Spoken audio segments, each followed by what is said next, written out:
Jadi pintar itu, buat gua, adalah sebuah kewajiban dan keharusan.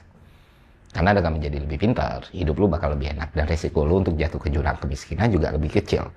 Tapi, ya, supaya teman-teman pahami, untuk jadi orang yang tajir melintir dan jadi konglomerat gitu ya, ternyata kecerdasan aja nggak cukup, teman-teman. Lu butuh banyak hal yang jauh lebih penting. Oke, sayangnya kekayaan itu sering diasosiasikan dengan meritokrasi yang meyakini bahwa individu yang lebih cerdas dan lebih kompeten akan secara alami mencapai posisi ekonomi yang jauh lebih tinggi. Dan perspektif ini diperkuat oleh narasi budaya populer kita dan sebagai literatur awal dalam psikologi kognitif yang mencoba untuk menghubungkan antara IQ dengan performa kerja. Namun, penelitian kontemporer kita itu, teman-teman, menunjukkan bahwa korelasi antara kecerdasan, yang biasanya diukur melalui IQ ya, dan pendapatan itu ternyata relatif terbatas. Nah, lebih jauh lagi diketahui bahwa kekayaan sebagai akumulasi aset jangka panjang bahkan lebih lemah hubungannya dengan kecerdasan dibandingkan pendapatan. Dan dalam praktek empiris, teman-teman, distribusi kekayaan menunjukkan pola yang tidak sejalan dengan distribusi kecerdasan. Banyak individu yang tingkat kecerdasannya tinggi tidak mencapai kekayaan yang signifikan, sementara sebagian individu dengan kecerdasan rata-rata justru berada di puncak distribusi ekonomi.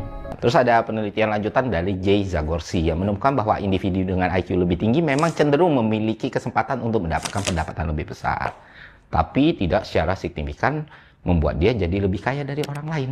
Bahkan individu dengan IQ tinggi tidak memiliki keunggulan dalam akumulasi kekayaan bersih berdasarkan sampel yang dia kumpulin ya, dibandingkan mereka yang memiliki IQ rata-rata. Kemampuan seseorang menghasilkan uang berbeda secara fundamental dengan kemampuan seseorang mempertahankan dan mengakumulasi kekayaan yang dia miliki. Kekayaan itu sebagai hasil dari konfigurasi sistem yang melibatkan 3 dimensi utama, teman. Pertama, posisi dalam struktur, ya kan? Kedua, akses terhadap jaringan dan informasi. Ketiga, keberuntungan dan timing gitu.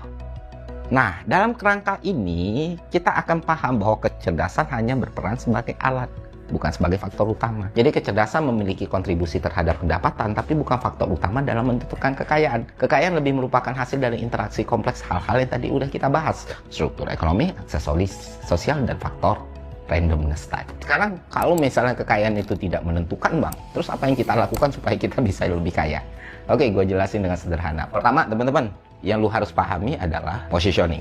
Ini sering diremehin ya, karena menurut orang nggak segitu pentingnya, padahal penting banget. Karena mau sekeren apapun lu, kalau lu mainnya di lingkungan yang opportunity-nya kecil, ya mentok. Matematikanya simple kan, expected value itu kecil karena distribusi peluangnya sempit.